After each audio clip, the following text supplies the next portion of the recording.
طلباء سب کا مشکور کہ آج کے اس عظیم شان محفل اور تقریب میں مجھے دعوت دے کر شرکت کا موقع دیا۔ میں تہہ دل سے تمام دوستوں کا شکریہ ادا کرتا ہوں اور اس پروقار تقریب کے انعقاد پر ان کو مبارکباد دیتا ہوں۔ ساتھیوں نے محبت کے ساتھ، عقیدت کے ساتھ استقبال کیا، عقیدت اور محبت کا عملاً مظاہرہ کیا، لہذا یہ میرے لیے عزت کا باعث ہے۔ اللہ تعالیٰ ان کی محنت کو اپنے دربار میں قبول فرمائے اور ہمارے اللہ تعالیٰ سے دعا ہے کہ اللہ تعالیٰ آج کی اس اجتماع کو ہم سب کے لیے، یہاں کے رہنے والوں کے لیے نجات اور مغفرت اور کامیابی کا ذریعہ بنائے۔ میرے محترم بھائیوں اور دوستوں، چونکہ آج کا یہ اجتماع باقاعدہ جمعیت علماء اسلام کی ذیلی تنظیم اور تحصیل کے زیر اہتمام منعقد کیا گیا ہے اور یہاں جتنے بھی لوگ بیٹھے ہیں علماء کے علاوہ اکثر قبائلی لوگ ہیں اور قبائلی لوگوں کو، عوام کو ہمیشہ ورغلایا جاتا ہے اس بنیاد پر کہ ملک میں سیاست کرنا یہ مولوی کا کام نہیں ہے۔ مولوی کا سیاست سے کیا تعلق؟ یہ ایک عرصہ دراز سے ایک پروپیگنڈا ہے جو عوام میں میڈیا کے ذریعے، مختلف افواہوں کے ذریعے پھیلایا جاتا ہے کہ مولوی کا سیاست سے کوئی تعلق نہیں ہے۔ کیوں بھائی؟ مولوی کی ذمہ داری کیا ہے؟ کہتے ہیں کہ مولوی کی ذمہ داری یہ ہے کہ بچوں کو پڑھانا۔ اگر گاؤں اور محلے میں کئی جنازے کی ضرورت پیش آئی، جنازے کی نماز پڑھانا۔ اگر گاؤں اور محلے میں کہیں کسی کے گھر میں بیٹا یا بیٹی کی پیدائش ہوئی، ان کی کان میں اذان دینا اور ختم قرآن اور اس ختم قرآن کے بعد کانا کا کے گھر جانا، نکاح پڑھانا، میت کو غسل دینا، یہ مولوی کی ذمہ داری ہے۔ مولوی آپ کا سیاست سے کوئی تعلق نہیں ہے، آپ سیاست سے دور رہیں۔ یہ ایک پروپیگنڈا کیا گیا،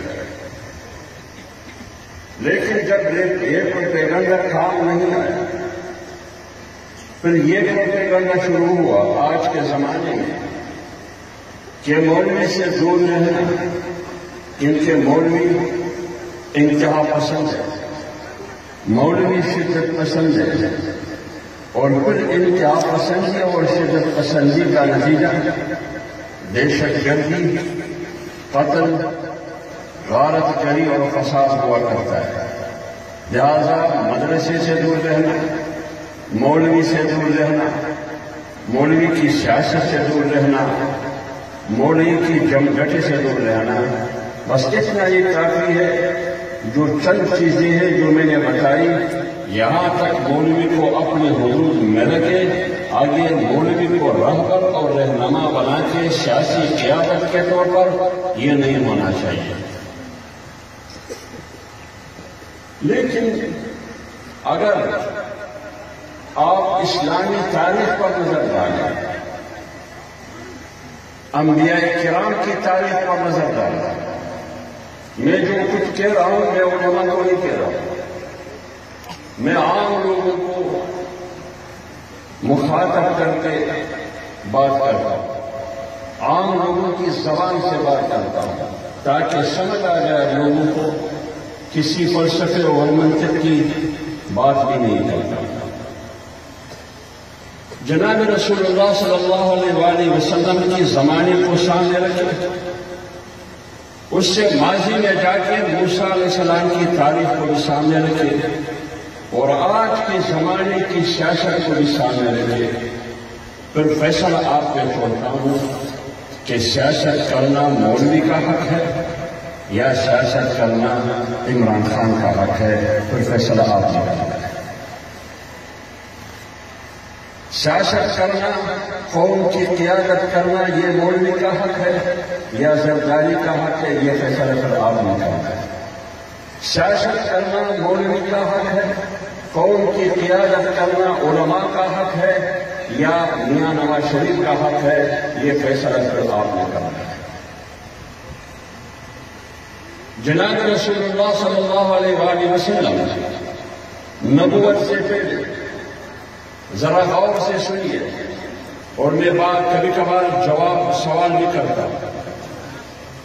رسول اللہ صلی اللہ علیہ وسلم نبوت سے پہلے مکہ مکرمہ میں جتنے بھی اقوام تھے وہ سارے رسول پاک صلی اللہ علیہ وسلم پر متفق تھے کہ یہ امانت دار دیانتدار شخص ہے اور یہ جھوٹا نہیں ہے، سچا انسان ہے۔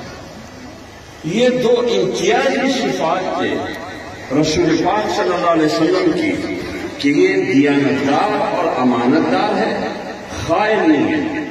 دوسری صفت یہ کہ یہ صادق ہے، سچا انسان ہے، جھوٹ نہیں بول رہا۔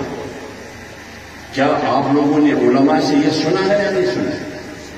ہاں زور سے جواب ہے۔ لیکن جب ایک موقع ایسا ہے کہ رسول اللہ صلی اللہ علیہ وسلم نے مکے کے تمام اقوام کو کوہ صفا کی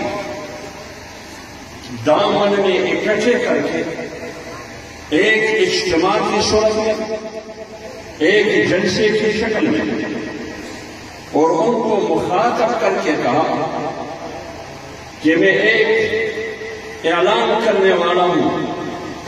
سارے لوگ اکٹھے ہو گئے، بوڑھے بھی آ گئے، جوان بھی آ گئے، قوم کے قبائلی معتبرین، آج کی زبان میں سردار، نواب وڈیرا، چودھری، ملک، خان سارے آ گئے۔ پتہ نہیں محمد نے کیا پیغام لایا ہے، کیونکہ مشہور تو یہی تھا، سب کا اتفاق تھا کہ یہ بندہ جھوٹا بھی نہیں ہے اور خائن بھی نہیں ہے، ایک دیانتدار اور ایک سچا انسان ہے، سب اکٹھے ہو گئے۔ تو ان کو مخاطب کر کے کہا کہ اگر میں یہ کہوں کہ اس پہاڑ کے اس طرف دشمن ہم پر حملہ آور ہے، آپ لوگ میری بات کو مانتے ہیں یا نہیں مانتے؟ سب نے کہا ہم مانتے ہیں۔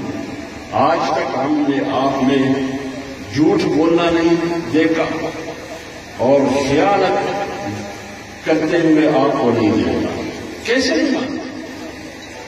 تو پھر کیا کہا؟ رسول اللہ صلی اللہ علیہ وسلم نے کہا تو پھر سنیے، بات یہ ہے کہ آج کے بعد ایک اللہ کی عبادت کرنی ہے اور میں اللہ کی طرف سے بھیجا ہوا رسول۔ آج کے بعد آپ لوگوں نے یہ کلمہ پڑھنا ہے، قولوا لا الہ الا اللہ محمد رسول اللہ لعلکم تفلحون۔ یہ ہے میرا نیا پیغام، یہ ہے تبدیلی کا نعرہ، یہ ہے انقلاب کے تصور، یہ ہے نئی دنیا، جس دنیا میں ہر خطے میں 5 خدا بن کے بیٹھے ہیں۔ ان خداؤں کے خلاف بغاوت کا اعلان کرنا ہوگا اس کلمے کے ذریعے کہ لا الہ الا اللہ، آج کے بعد ایک خدا کی عبادت کروں گا اور محمد اللہ کا بھیجا ہوا رسول ہے، اور اس یقین کے ساتھ کہ اسی میں کامیابی ہے، یہ فیصلہ کرنا ہوگا اور تمام خداؤں کے خلاف۔ اس کا مطلب یہ ہے کہ بھائی تمام خداؤں کو چھوڑنا ہوگا، ایک خدا کی طرف متوجہ ہو کے ان کی خدائی کو تسلیم کرنا ہوگا۔ جب یہ اعلان کیا تو وہاں کیا نعرہ لگا؟ وہی محمد جو کچھ لمحہ پہلے سارے اقوام متفق تھے کہ تم دیانتدار بھی ہو اور جھوٹا بھی نہیں ہو، وہی محمد اسی لمحے میں اسی سٹیج پر اعلان کرتے ہیں لا الہ الا اللہ کا، تو اجتماع میں جو سب سے بڑا معتبر تھا، جو رشتے میں رسول اللہ صلی اللہ علیہ وسلم کا قریب بھی سمجھا جاتا تھا، انہوں نے اجتماع میں کھڑے ہو کے پیغمبر علیہ السلام کے خلاف مرداباد، ہلاکت اور تباہی کا نعرہ لگایا۔ تب بلک ایہا جماعتنا، تم تباہ ہو، تم برباد ہو، تم ہلاک ہو، تم نے اس لیے ہمیں جمع کیا تھا، اس لیے جمع کیا تھا، ہم نے تو سمجھا تھا کہ آپ کیا نہیں خوشخبری سنائیں گے۔ اب وہی شخص ہے جو ایک لمحہ پہلے سب متفق تھے اس پر کہ یہ بندہ امانتدار اور سچا انسان ہے، لیکن جب لا الہ الا اللہ کی بات کی مخالفت شروع ہو گئی۔ اور آج اگر مولوی یہ فیصلہ کرے، آج اگر علماء یہ فیصلہ کرے کہ ہمارے آج کے بعد نظام حکومت سے کوئی تعلق نہیں، نظام سیاست سے بھی کوئی تعلق نہیں، نہ کوئی جائز اور ناجائز سے ہمارا کوئی تعلق ہے، نہ کوئی روا اور ناروا سے ہمارا کوئی تعلق ہے، ملک میں کیا قانون سازی ہوتی ہے، اسلام کی توہین ہوتی ہے، شاعر اسلام کی توہین ہوتی ہے، اسلامی تہذیب کا خاتمہ کیا جاتا ہے، مسلمانوں کی کلچر اور ثقافت کو مغربی ثقافت سے قانون سازی کے ذریعے تبدیل کیا جاتا ہے، میری بیٹی اور میری بہو کے سر سے دوپٹہ اٹھا جاتا ہے، اس کو ایک بازاری عورت بنانے کی کوشش کی جاتی ہے، اس کو ہیرا منڈی کی طائفہ اور اس کا مہمان بنایا جاتا ہے، جس قسم کی قانون سازی ہوتی ہے ہو جائے گا، کوئی پرواہ نہیں ہے۔ لہٰذا میں ایک مولوی ہوں، میری زندگی منبر اور محراب تک محدود ہے، میری زندگی مدرسے کی پڑھانے اور پڑھنے تک محدود ہے، نظام سے میرا کوئی تعلق نہیں ہے، جھگڑا کر سکتا کوئی جھگڑا نہیں ہوگا۔ جگہ اس بات کی ہے کہ کل تک رسول پاک صلی اللہ علیہ وآلہ وسلم ٹھیک ٹھاک انسان تھے، لیکن جب انہوں نے اس وقت کے طاغوتی نظام کو چیلنج کیا، جب انہوں نے اس وقت کے چھوٹے چھوٹے خداؤں کو چیلنج کیا، جب اس کی نظام زندگی کو چیلنج کیا، جب اس کی جاہلیت، ظلم، جبر اور بربریت کو چیلنج کیا، ان کی قتل، فساد اور خونریزی کی جو ماحول تھا اس میں تجدیدی کا نعرہ لگایا رسول پاک صلی اللہ علیہ وسلم نے اس کلمے کے ذریعے کہ لا الہ الا اللہ، تو سب سے پہلے پیغمبر کے خلاف مرداباد کا نعرہ لگایا۔ یہ جرم ہمارا بھی ہے اور ہماری سیاست بھی ہے، کوئی اور سیاست نہیں ہے، ہماری سیاست بھی ہے کہ اگر پارلیمنٹ میں بات کرنی ہے تو خدا کا اور خدا کا نظام کو سامنے رکھ کر بات کرنی ہے، اگر آپ نے قانون سازی کرنی ہے پارلیمنٹ میں تو قرآن اور پیغمبر کی تعلیمات کو سامنے رکھ کر کرنی ہوگی۔ آپ کو اجازت نہیں دیں گے کہ تم شاعر اسلام کی توہین کریں، آپ کو اجازت نہیں دیں گے کہ تم ایمان کی اساس ختم نبوت کے عقیدے کو اور اس کے قانون کو ختم کرنے کی کوشش کریں، آپ کو اجازت نہیں دیں گے کہ تم انسداد توہین رسالت کے قانون کو ختم کر دیں، آپ کو اجازت نہیں دیں گے کہ تم داڑھی اور پگڑی کی توہین کریں، آپ کو اجازت نہیں دیں گے کہ تم مدرسے پر دہشت گردی کا الزام لگا دیں، آپ کو اجازت نہیں دیں گے کہ امریکہ اور مغرب کے اشاروں پر مولوی اور مولوی کے شاگرد طالب علم کو دہشت گرد ڈکلیئر کرے، لہٰذا یہ اجازت ہم آپ کو نہیں دیں گے۔ اس لیے اس ملک کی آئین میں متفقہ فیصلہ یہ ہے کہ ایک ہی قانون بھی قرآن کے خلاف اور سنت کے خلاف نہیں ہوگی، کوئی قانون سازی نہیں ہوگی۔ اس پارلیمنٹ میں 22 عوام نے فیصلہ کیا ہے کہ اس ملک کا مذہب اور دین اسلام ہوگا، اس پارلیمنٹ نے فیصلہ کیا ہے کہ حاکمیت اعلیٰ اللہ تعالیٰ کی ہوگی۔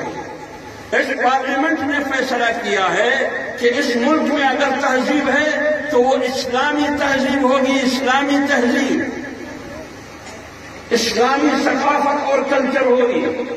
مغرب اور یورپ اور امریکہ کی کلچر کی اجازت یہاں نہیں دی جائے گی۔ مغرب اور یورپ اور امریکہ کی کلچر کیا ہے؟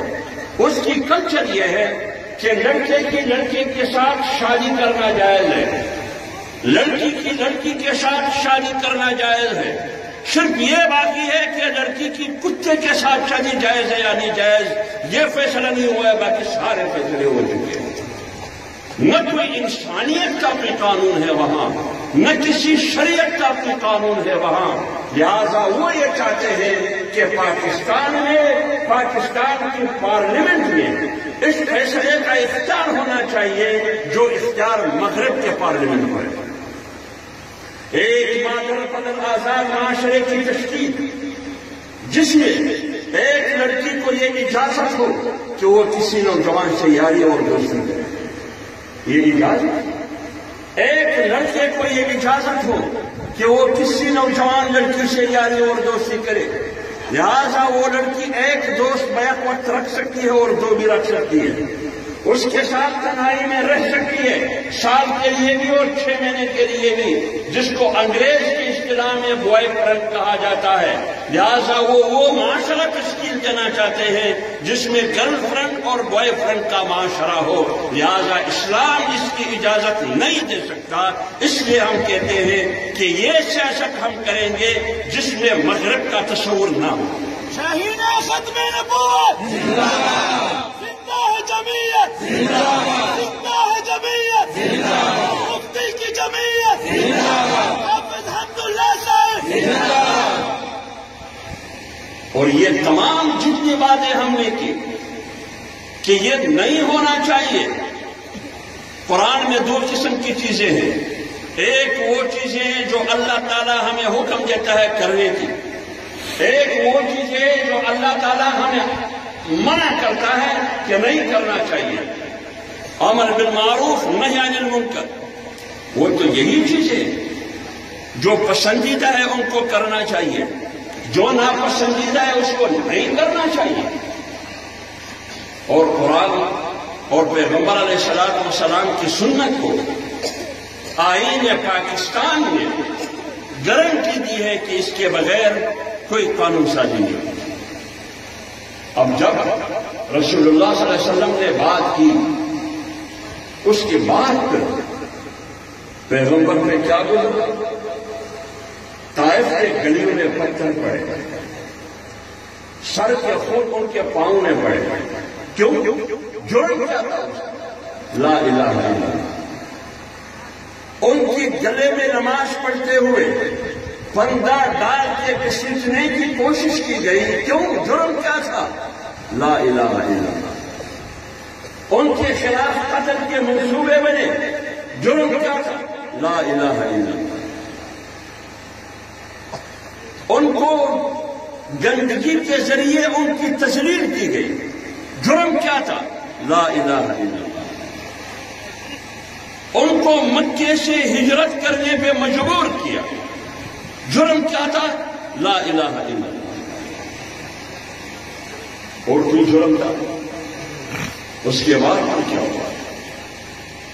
مکے کے تمام اقوام اکٹھے ہو کے، مکے کی تمام اقوام اکٹھے ہو کے، جیسے آج کا اقوام متحدہ 7.5 ارب کی دنیا میں تقریباً سینکڑوں ممالک ہے، جنرل اسمبلی میں ان سب کی نمائندگی ہے، ہر ملک کی نمائندگی ہے، پاکستان کی نمائندگی ہے، افغانستان کی نمائندگی ہے، نائجیریا اور یوگنڈا جیسے ممالک کی بھی نمائندگی ہے، جتنی بھی ممالک ہیں، اس جنرل اسمبلی کو دیکھ کر اور اس اجتماع کو دیکھ کر، اس اتحاد کو جو پیغمبر کے زمانے میں اس کی اکٹ پیغمبر کے خلاف ہوا، کس بات پر؟ اس بات پر ہوا کہ محمد کا راستہ کس طرح روکنا ہے، اس بات پر کہ محمد اور قوم کے درمیان نفرت کیسے پیدا کرنی ہے. کس بات پر یہ اکٹھ ہوئی؟ اس بات پر کہ قوم اور محمد کو ایک دوسرے سے دور رکھے. ایک ایسا ضابطہ اور فارمولہ اور پروپیگنڈا طے کیا جائے تاکہ قوم اور محمد کا کوئی ناطا نہ ہو. تو اجتماع کا انعقاد ہوا. اس وقت کے ولید بن مغیرہ کی سربراہی رائے آئی. ان کے مطابق نعوذ باللہ کہ یہ تو ایک نئی مصیبت ہے، اب اس کا راستہ کس طرح ہوتا ہے. تو اجتماع میں ایک کھڑے ہو کے انہوں نے کہا کہ اگر ہم نے قوم اور محمد کو ایک دوسرے سے دور رکھنا ہے، ان کے درمیان نفرت اور دوری پیدا کرنی ہے، تو ہم اقوام کو یہ کہیں گے، مکے کے اقوام کو، رہنے والوں کو، کہ یہ محمد جادوگر ہے.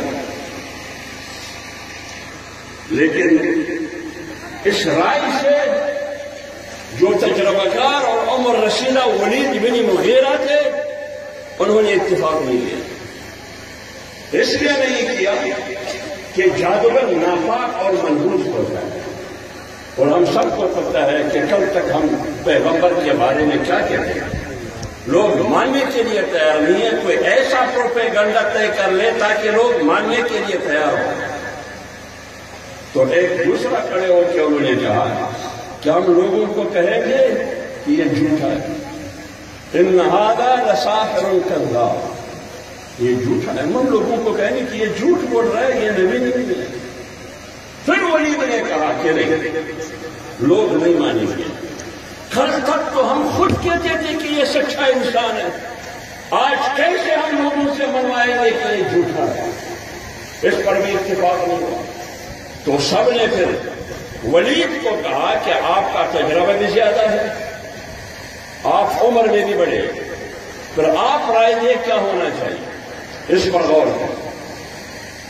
ولید نے کہا مقصد تو یہ ہے کہ ہم نے قوم اور ان کے درمیان دوری پیدا کرنی، نفرت پیدا کرنی، تاکہ پیغمبر اور قوم کا ناطا ایک دوسرے کے ساتھ توڑ دے، اور قوم ان کی باتوں میں نہ آ جائے کہ یہ اللہ کا کلام ہے. بات یہ ہوگی کہ آج کے بعد ہم یہ کہیں گے کہ محمد کے سننے کے لیے کوئی نہ جائے.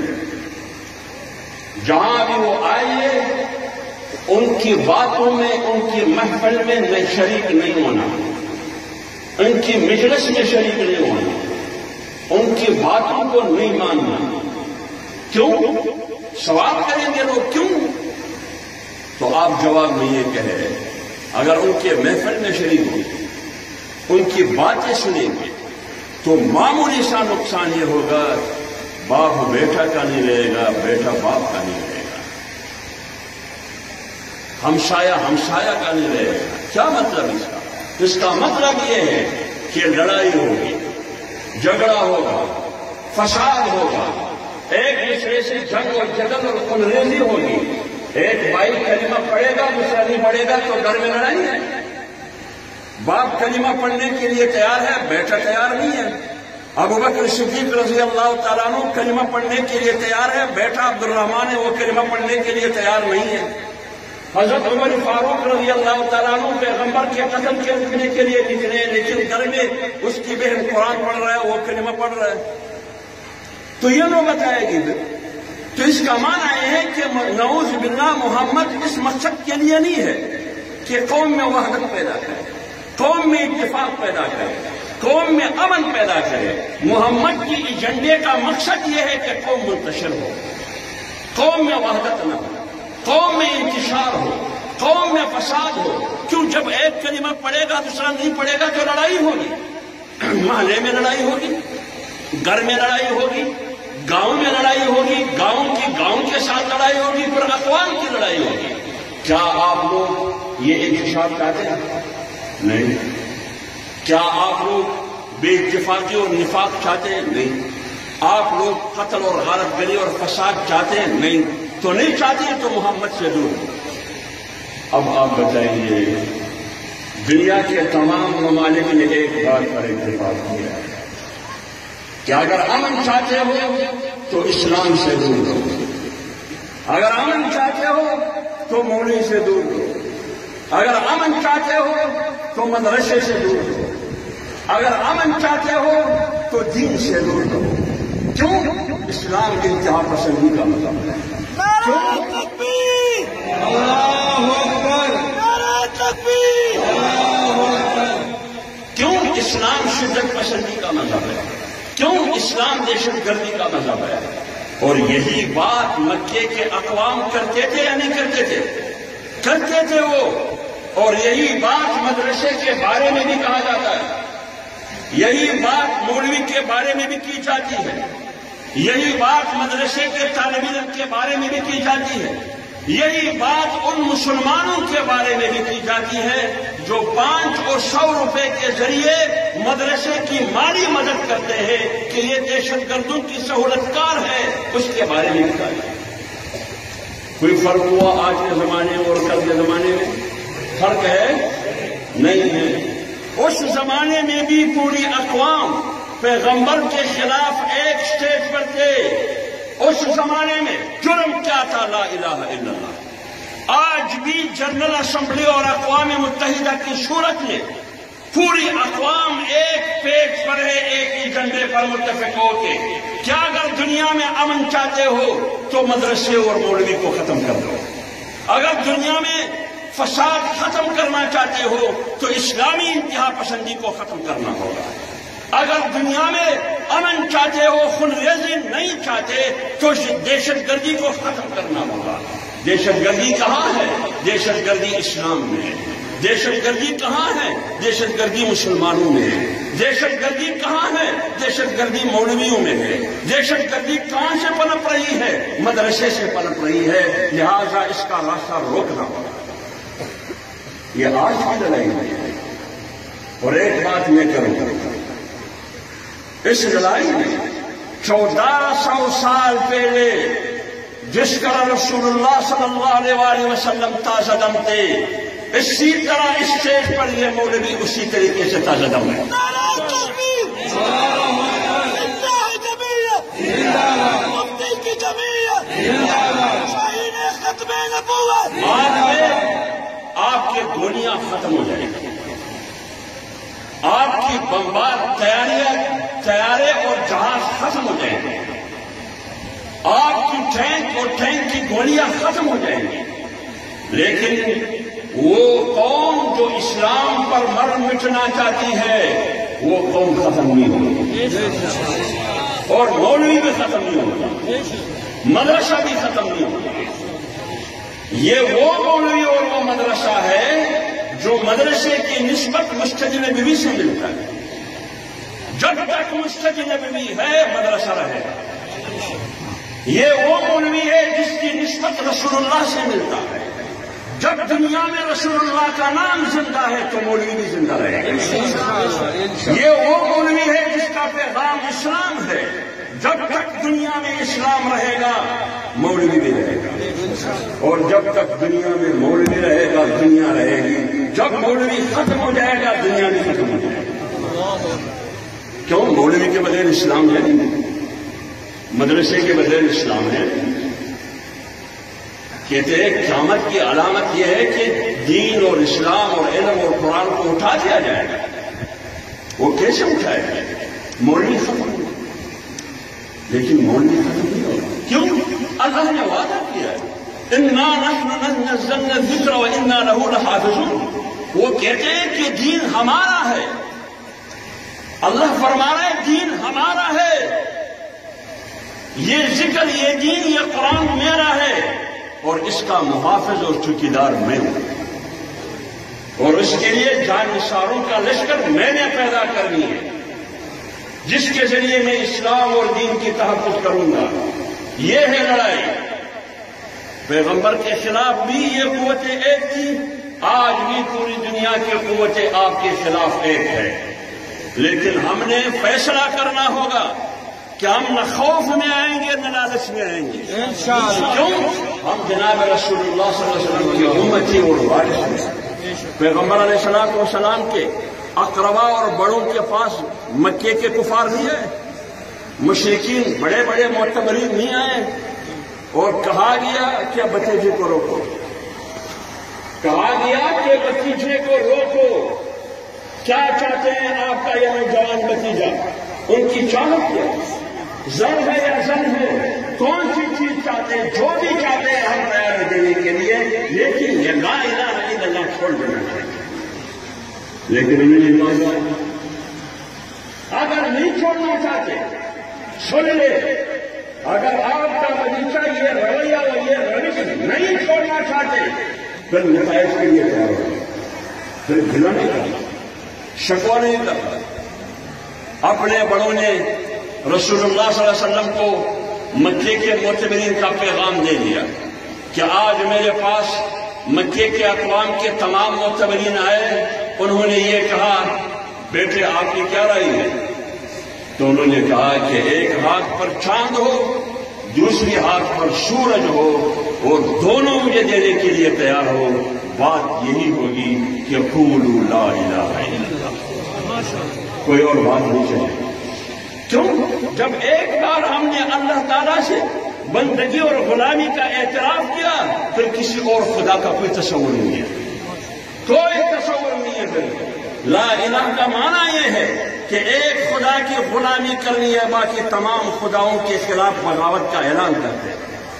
ایاک نعبد کا معنی یہ ہے کہ میں کسی خدا کو خدا کے علاوہ نہیں مانتا، لیکن اس خدا کو جس طرح میں مسجد میں مانتا ہوں، جس خدا کو میں مدرسے میں مانتا ہوں، جس خدا کو میں روزہ رکھتے ہوئے مانتا ہوں، جس خدا کو میں حج ادا کرتے ہوئے مانتا ہوں، اس خدا کو تجارت میں بھی مانتا ہوں، اس خدا کو کاروبار زندگی میں بھی مانتا ہوں، اس خدا کو پارلیمنٹ میں بھی مانتا ہوں، اس خدا کے اس خدا کو اور اس کے نظریے کو، اس کے دین کو دنیاوی امور میں بھی مانتا ہوں۔ یہ نہیں ہو سکتا کہ خدا تو ہے مسجد میں، لیکن مسجد سے باہر پھر خدا کا کوئی تصور نہیں ہے، یہ ہو سکتا ہے؟ نہیں۔